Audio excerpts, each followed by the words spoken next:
வணக்கம் நேர்களே. இது ஷர்மிளா டாக்கீஸ். நான் உங்கள் டாக்டர் ஷர்மிளா. இன்னைக்கு நம்மளோட சிறப்பு விருந்தினரா இணைஞ்சிருக்கிறாரு. பேரலையைச் சேர்ந்த ஊடகவியலாளர் திரு இந்திரகுமார் தேரடி அவர்கள். தோழர் வணக்கம். வணக்கம் தோழர்.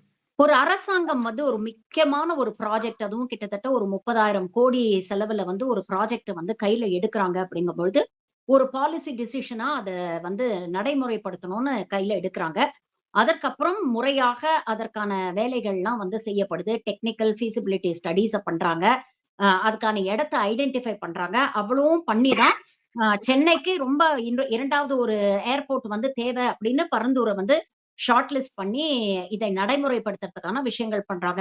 இன்னொரு பக்கம் இதற்கான எதிர்ப்பும் வந்துகிட்டு இருக்கு அப்படிங்கிறத நம்ம பார்க்கிறோம். இப்படிப்பட்ட சூழ்நிலையில எப்படி எந்த technical and feasible ஸ்டடீஸ்க்கு AI approval குடுத்திருக்கோ, அதையே காரணம் காட்டி இன்னைக்கு இந்த பரந்தூர் ப்ராஜெக்ட்ட நாங்க கேன்சல் பண்றோம் அப்படின்னு 110 விதியின் கீழ் முதலமைச்சர் விஜய் அவர்கள் நேத்து அனௌன்ஸ் பண்றாரு அப்படிங்கறத நாம பாக்குறோம். இதற்கு பின்னால் இருக்கக்கூடிய காரணம் என்னன்னு முதல்ல அந்த பரந்தூர் விமான நிலையம் குறித்தான அந்த அறிவிப்பு ஏன் 110 கீழே விவாதிக்கப்பட்டது அப்படின்னு தெரியல. அந்த கருத்து வெளிப்படையாக விவாதிக்கப்பட வேண்டிய ஒண்ணுதான். ஏன்னா 2 வேறுபட்ட நிலைப்பாடுகள் இருக்கு. அது அறிவுத்தளத்துல பார்த்தாலுமே கூட 2 நிலைப்பாடுகளை பார்க்க முடியும். ஒண்ணு, தமிழ்நாட்டிற்கு நீண்டகால நோக்கில் முதலீடுகளை ஈர்ப்பதற்கும் தொழில் வளர்ச்சியை மேம்படுத்துவதற்கும் பயணிகள் போக்குவரத்தை ஊக்குவிப்பதற்கும் பெங்களூரு போன்ற ஹைதராபாத் போன்ற நகரங்களை விட முற்போக்காக முன்னேறிய நகரமாக இருந்த சென்னை இப்போது பாதிப்பை சந்தித்துக் கொண்டிருக்கிறது. அதனால் நம்முடைய வளர்ச்சிக்கு விமான நிலையம் என்பது தேவை. அதுவும் மாநில அரசாங்கத்தினுடைய பொறுப்பில் இருக்கக்கூடிய விமான நிலையம் என்பது இன்றைய சூழல்ல ரொம்ப பொருத்தமான தேவையான ஒன்று அப்படின்றது ஒரு கருத்து. இன்னொரு பக்கம், சென்னையை சுற்றி ஏற்கனவே நீர்நிலைகள் நிறைய ஆக்கிரமிக்கப்பட்டிருக்கின்றன. அப்போ சென்னை புறநகரில் இருக்கக்கூடிய பகுதியாக இந்த பரந்தூர்ல மேலும் பல நீர்நிலைகள் ஆக்கிரமிப்பு செய்யப்படுகிறது.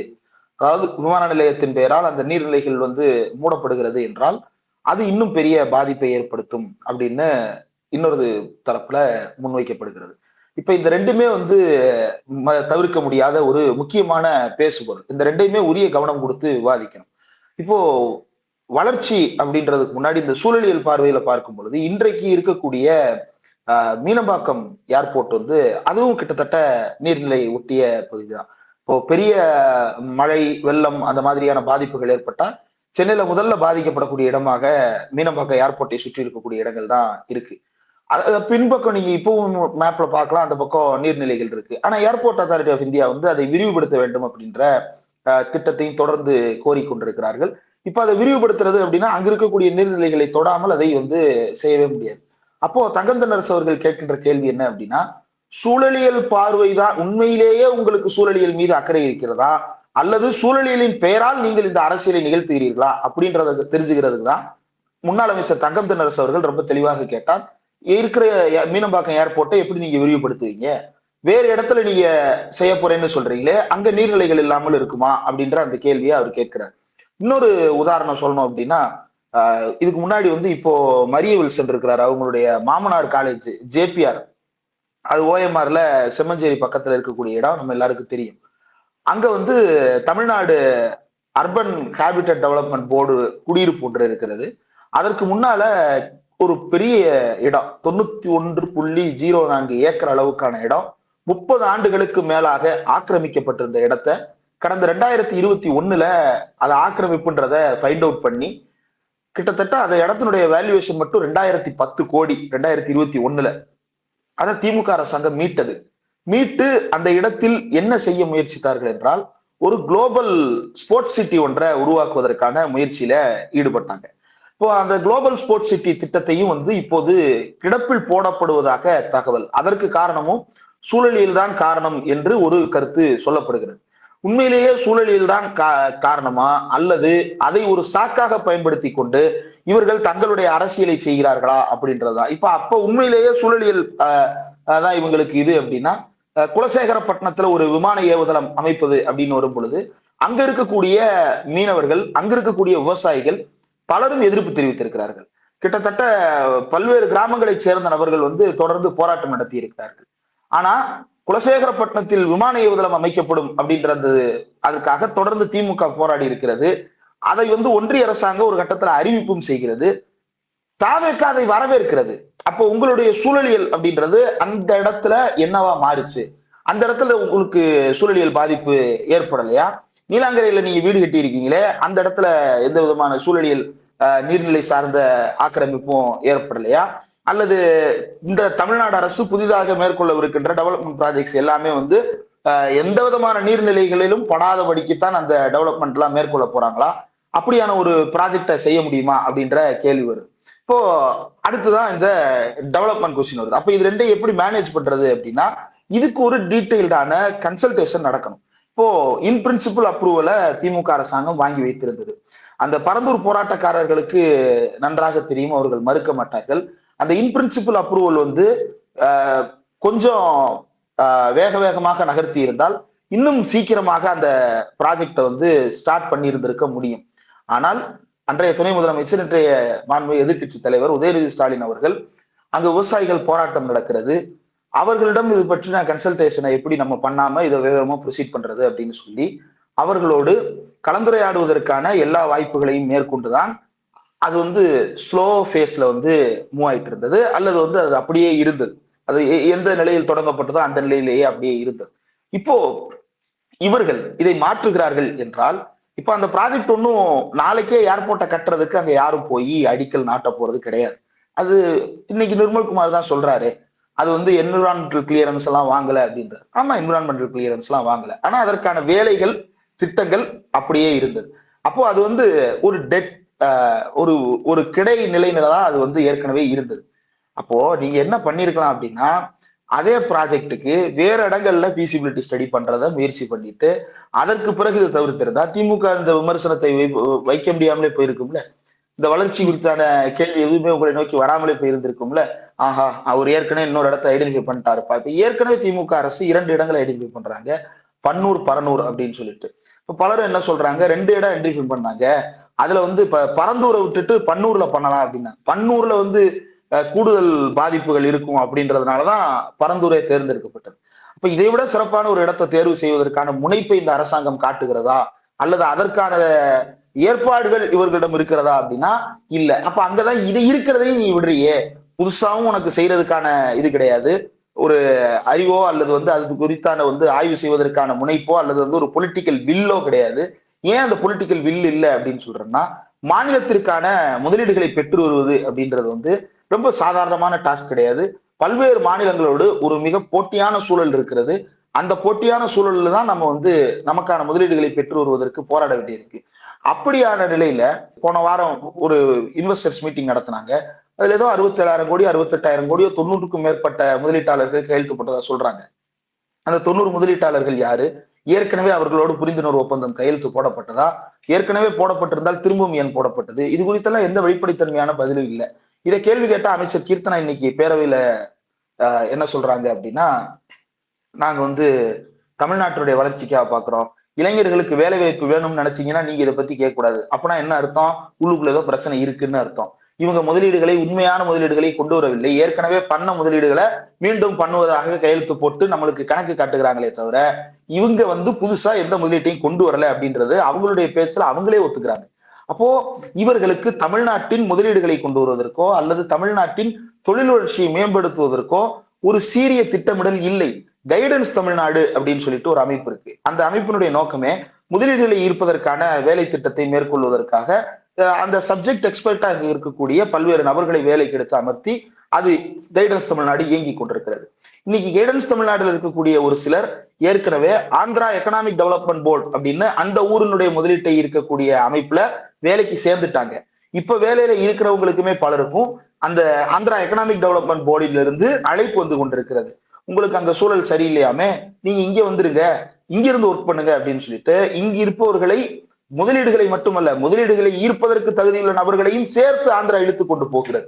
இதற்கெல்லாம் இவர்களிடம் ஏதாவது பதில் இருக்கிறதா? இதே மாதிரிதான் கொசூர்ல இதையே வந்து பரந்தூர்ல விமான நிலையம், பரந்தூர்ல நீங்க கட்ட வேண்டாம், வேற இடத்துலயாவது கட்டுவியானா வேற இடத்துலயும் கட்ட மாட்டாங்க.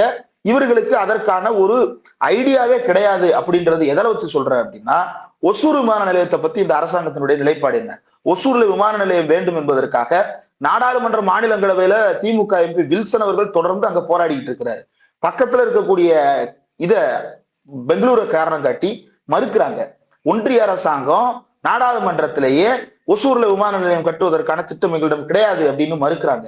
என்ன சொல்றாங்கன்னா, அதுல இருந்து இத்தனை கிலோமீட்டர் ரேடியஸ்ல பெங்களூர் இருக்குன்னு சொல்றாங்க. ஆனா இப்ப என்னன்னா, பெங்களூருக்கும் ஒசூருக்கும் இடையில கர்நாடகால ஒரு ஏர்போர்ட் கட்ட போறாங்களாம். அங்க இது பாதிப்பு ஏற்படுத்தாதான். அதுல இருந்து 50 கிலோமீட்டர் 60 கிலோமீட்டர் தள்ளி இருக்கக்கூடிய ஒசூர்ல ஏர்போர்ட் கட்டினா அங்க பாதிப்பு ஏற்பட்டுருமா? பிரச்சனை என்ன அப்படின்னா, இங்க தமிழ்நாட்டுல இந்த ஏர்போர்ட்டை கட்டினா அதை தமிழ்நாடு அரசாங்கமோ அல்லது தமிழ்நாட்டை சேர்ந்தவர்களோ அதை நிர்வகிப்பார்கள். அங்க ஒரு பிரைவேட் பிளேயரை ஒரு ஒரு ஒரு ஒலிகாட்சியை கொண்டு நம்மளால உட்கார வைக்க முடியாது. ஏற்கனவே பெங்களூர் ஏர்போர்ட் தனியாருக்கு தாரை வர்க்கப்பட்டிருக்கிறது. அந்த தனியார் எதிர்க்கிறான், எனக்கு பக்கத்துல இப்படி இருந்துச்சுன்னா எனக்கு தொழில் பாதிக்கும் அப்படின்னு. ஒரு தனியார் கம்பெனியினுடைய தொழில் பாதிப்புக்காக மக்களுடைய வளர்ச்சி திட்டத்தை ஒன்றிய அரசாங்கம் முடக்கி வைத்திருக்கிறது. இதை பற்றி இந்த அரசாங்கம் எப்போதாவது பேசி இருக்கிறதா? அப்போ இவங்களுக்கு ஃபியூச்சரிஸ்டிக்கா மட்டும் கிடையாது, பிரசன்ட்லயே அவங்களுக்கு என்ன செய்யணும் அப்படின்ற திட்டமிடலோ அறிவோ கிடையாது அப்படின்றதுதான் இவர்கள் இதை கைவிடும் போது கடுமையான விமர்சனங்களை எதிர்கொள்வதற்கான காரணமாக இருக்கு. இந்த சூழலியல் பிரச்சனை அல்லது தொழில் பிரச்சனை இது எல்லாமே டீடைல்டான கன்சல்டேஷன்ஸோட நடக்க வேண்டியது தானே. இதுல அமைச்சர் கீர்த்தனா சொல்றாங்க, எல்லா உறுப்பினர்களும் சேர்ந்து உழைக்கணும்.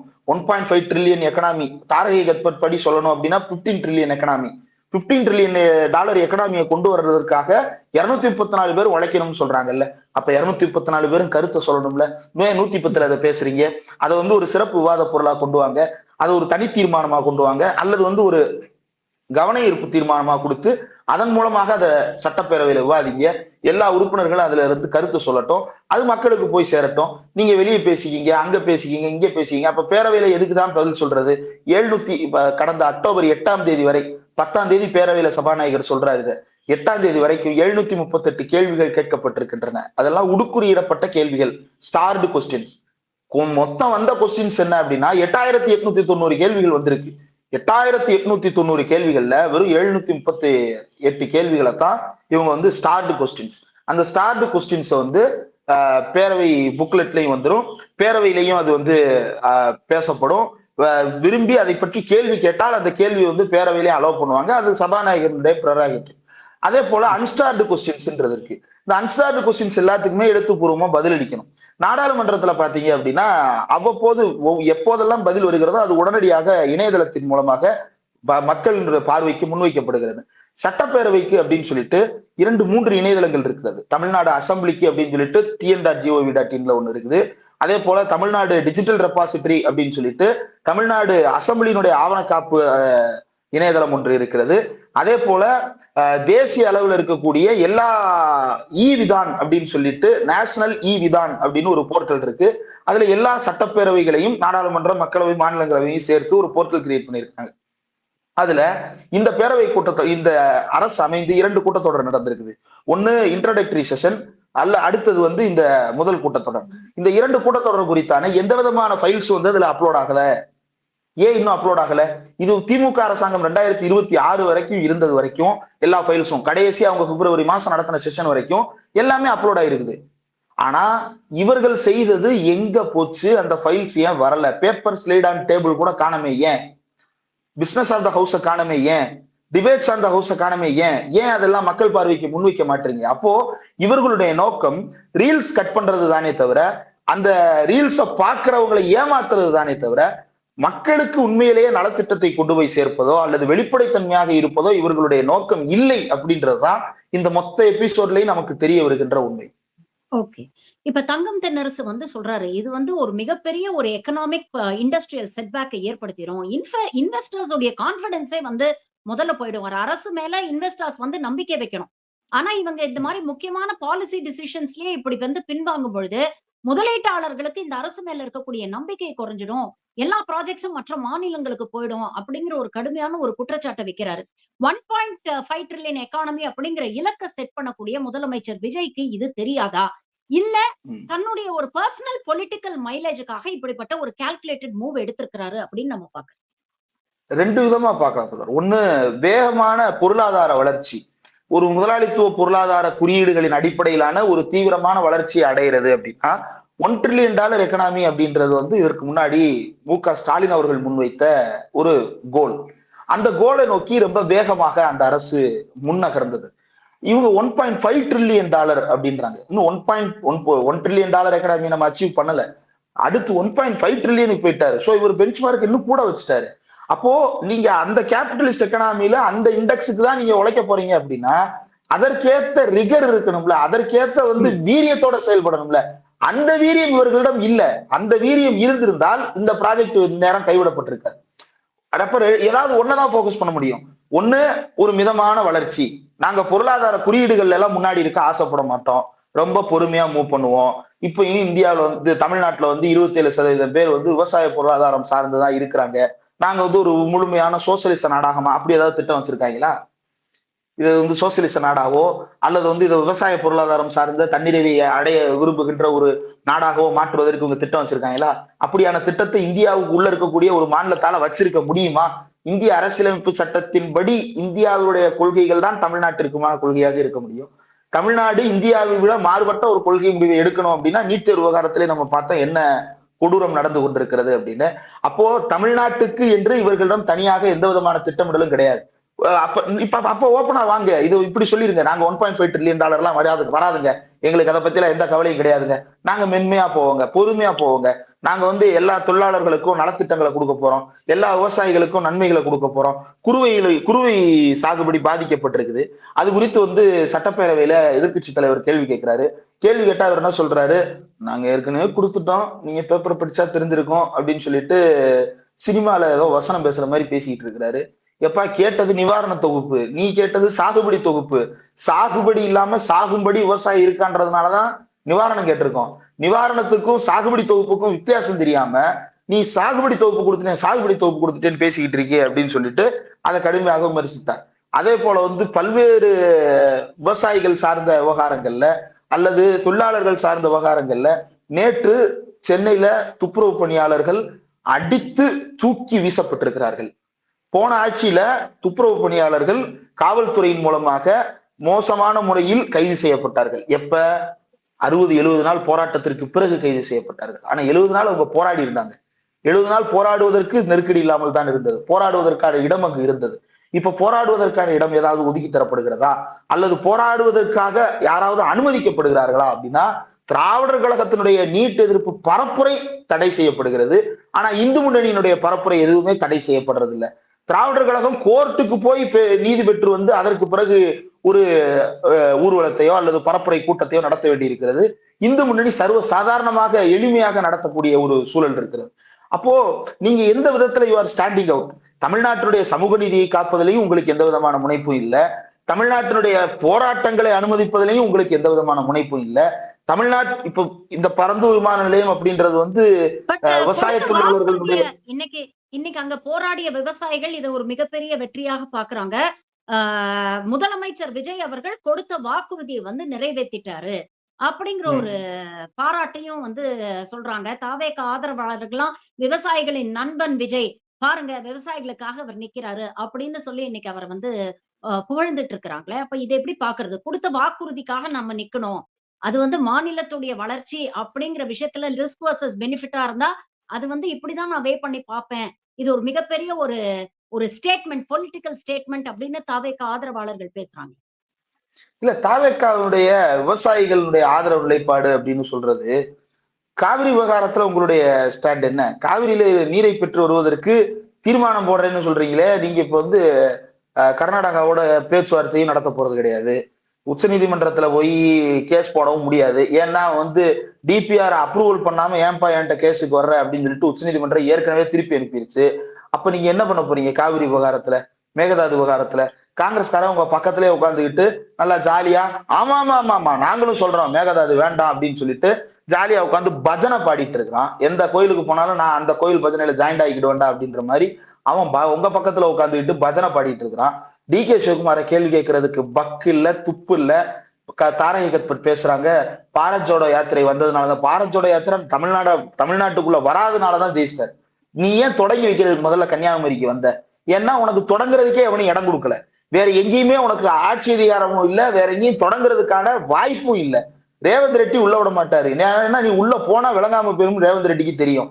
அப்போ உன்னைய மதிச்சு இங்க தொடங்கிக்கப்பா, நானும் சேர்ந்து தொடங்கி வைக்கிறேன் அப்படின்னு சொல்லி ஸ்டாலின் இங்க வந்து கன்னியாகுமரியில அங்க இருக்கக்கூடிய காமராஜர் மண்டபத்துல இருந்து அந்த பேரணியை தொடங்கி வச்சாரு. சரி, தொடங்கினாங்கல்ல, நீ தமிழ்நாட்டுக்குள்ள வந்தியா, அப்படியே கட் பண்ணி ரூட் அடிச்சு திருவனந்தபுரம் ரூட்ல போய் ஜாயிண்ட் ஆயிட்டு கேரளா, மைசூர் அப்படியே போயாச்சு. தமிழ்நாட்டுக்குள்ள வரவே இல்லை. அடுத்து எப்ப தமிழ்நாட்டுக்கு வர்றாரு அப்படின்னா, வில்லேஜ் குக்கிங் ஃபேக்டரியில உட்காந்து உப்பு அதை சோத்துல போட்டு தின்று இருக்கலாம். அதை அடுத்தவன் சோத்துல போட்டதுக்கு பதிலா உன் சோத்துல போட்டு தின்றுருந்தா இன்னைக்கு மானரசத்தோட தமிழ்நாட்டு விவசாயிகளுக்கு தண்ணியை திறந்து விடுறதுக்கான வேலையை நீ பார்த்திருப்ப. அதை நீ பார்க்கல.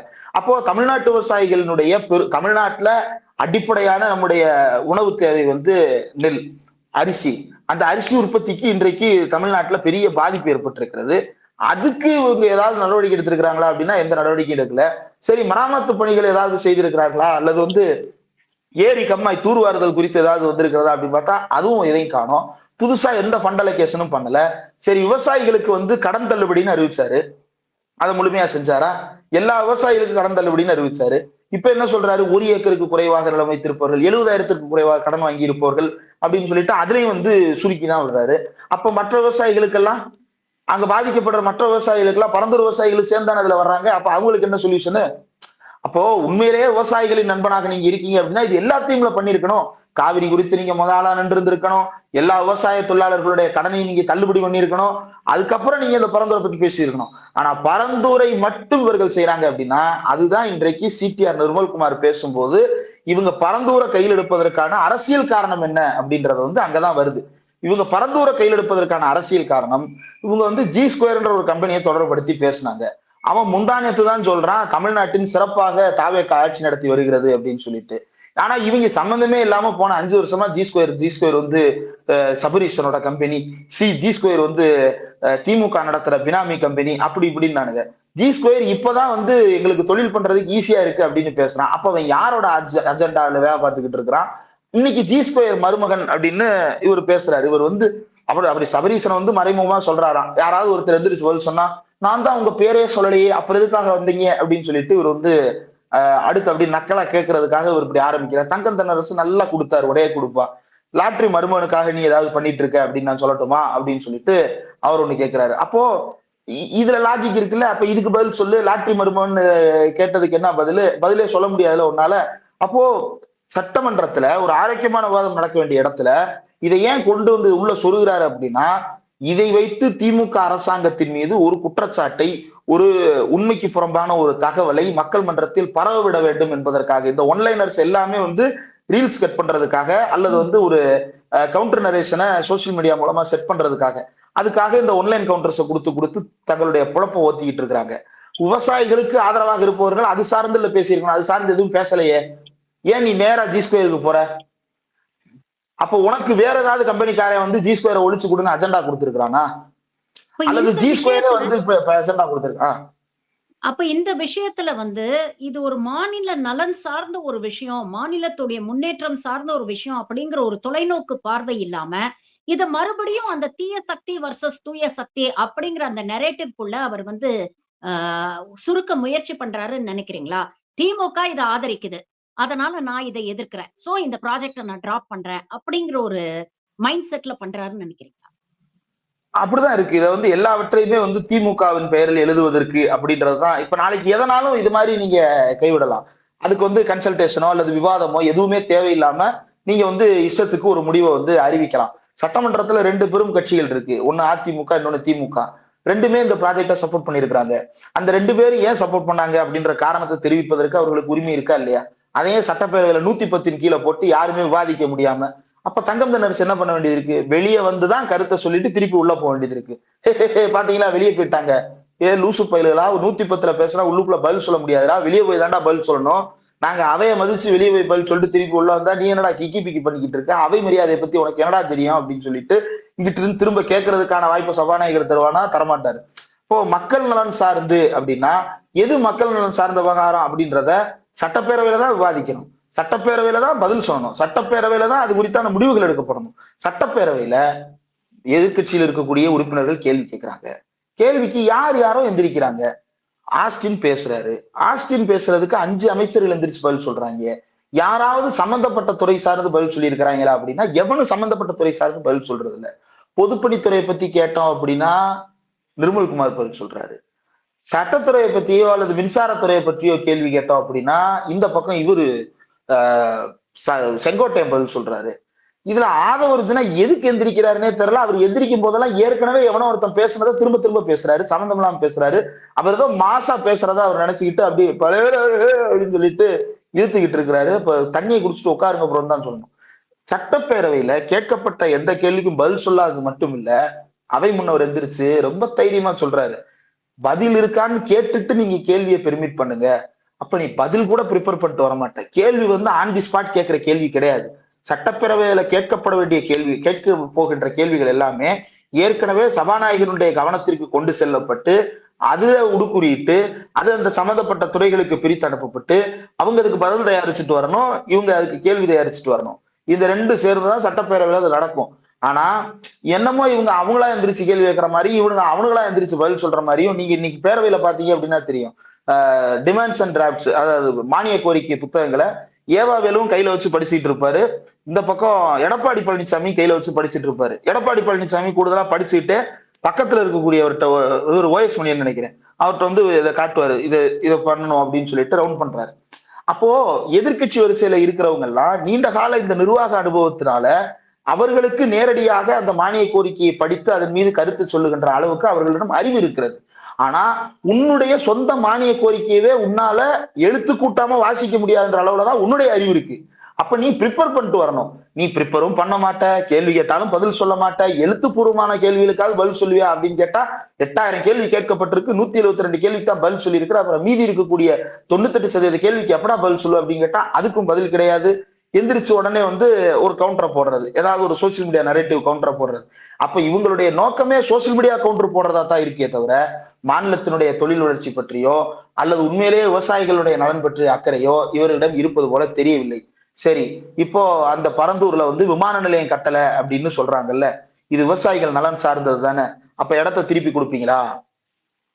இல்ல, இன்னைக்கு அமைச்சர் கீர்த்தனா என்ன சொல்லியிருக்கிறாங்க அப்படின்னா, அந்த கையகப்படுத்தின நிலங்களை வந்து வேற ஏதாவது ப்ராஜெக்ட்ஸ்க்கு நாங்க யூஸ் பண்ணுவோம் அப்படின்னு சொல்லியிருக்காங்க. அப்படி யூஸ் பண்ணும்போது அதே பாதிப்பு வராதா? வராதா? அப்ப அங்க கையகப்படுத்தப்பட்ட நிலத்துல முதல்ல வந்து வேற ப்ராஜெக்டுக்கு யூஸ் பண்ணவே கூடாது.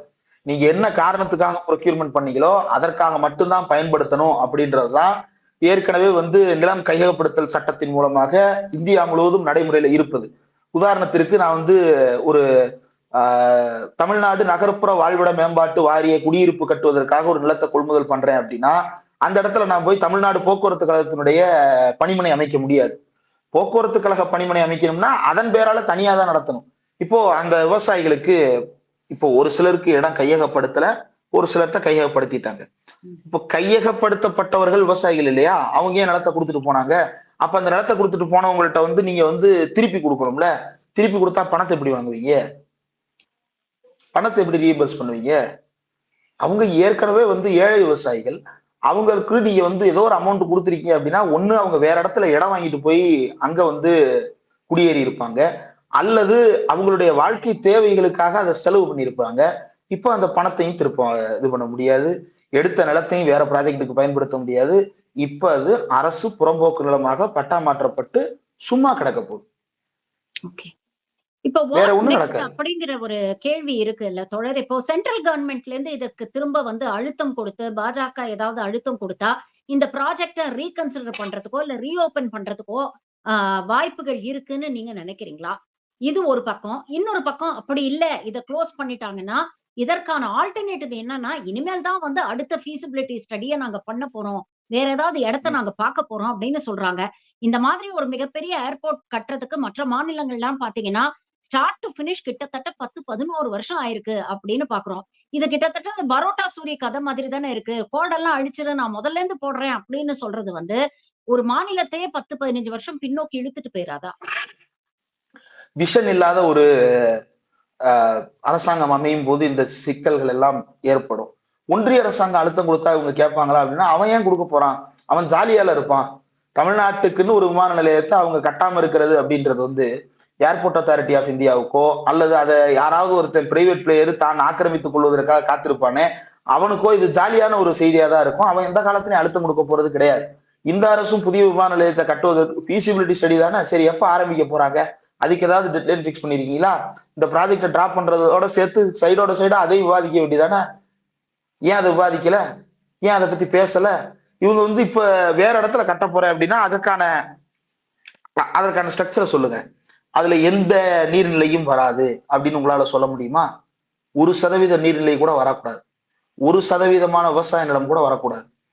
அப்போ இது வந்து சூழலியல் சார்ந்த விவகாரமாக இவர்கள் தாவேகாவினர் சூழலியலுக்கு எதிரான கட்சி திமுக என்ற ஒரு நரேட்டிவை, விவசாயிகளுக்கு எதிரான கட்சி திமுக அப்படின்ற அந்த பொலிட்டிக்கல் நரேட்டிவை புஷ் பண்றதுக்கு தான் இதை பயன்படுத்துறாங்களே தவிர இவர்களுக்கு உண்மையான வளர்ச்சி திட்டமோ அல்லது வளர்ச்சி போக்கு பற்றிய அக்கறையோ இல்லை அப்படின்றதுதான் இது எல்லாத்துலயும். ஒன்றிய அரசாங்கம் எந்த காலத்திலையும் இது கொடுக்கான அழுத்தத்தை கொடுக்காது.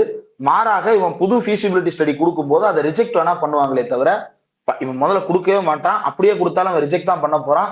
அப்படியே அவன் ரிஜெக்ட் பண்ணாலும் இவனுங்க வந்து திரும்ப கேள்வி கேட்பதற்கு வக்கு இல்லாம ஒன்றிய அரசாங்கம் அதை நிராகரித்து விட்டது அப்படின்னு ஒருத்தர் சொல்லுவாரு. இன்னொருத்தர் வந்து அதை அவை குறிப்பிலிருந்து நீக்கி விடுங்கள் இன்னொரு அமைச்சர் சொல்லுவாரு. சபாநாயகர் ரெண்டையுமே அவை குறிப்பிலிருந்து நீக்கிடுவாரு. அதை பற்றின சபை குறிப்பே தமிழ்நாட்டு வரலாற்றிலிருந்து அழிக்கப்படும். ஒன்றிய அரசாங்கம் தமிழ்நாட்டுக்கு இழைக்கும் துரோகம் எல்லாம் வன்மூடி போகும். இந்த தாவேகா வந்து தங்களுடைய பாப்புலாரிட்டி, தங்களுடைய சினிமா கிரேஸ் இதை வச்சு அரசியலை நடத்தலாம்னு நினைக்கிறாங்க. இதுக்கு முன்னாடி அப்படி ஒரு அரசு தமிழ்நாட்டில் அமைந்த போது அது தமிழ்நாட்டிற்கு பெரும் பாதிப்பையும் பின்னடைவையும் சீரழிவையும் தான் ஏற்படுத்தி இருக்கிறது. அதனால் கிடைத்த நன்மைகளை விட அதனால் கிடைத்த தீமைகள் அதிகமாக இருந்திருக்கிறது. தற்போதும் அதுதான் சூழலா இருக்கு. பல்வேறு விஷயங்களை இன்னைக்கு எங்களோட பகிர்ந்துட்டீங்க. உங்க நேரத்துக்கும் கருத்துக்களுக்கும் மிக்க நன்றி தோழர். Thank you very much for joining.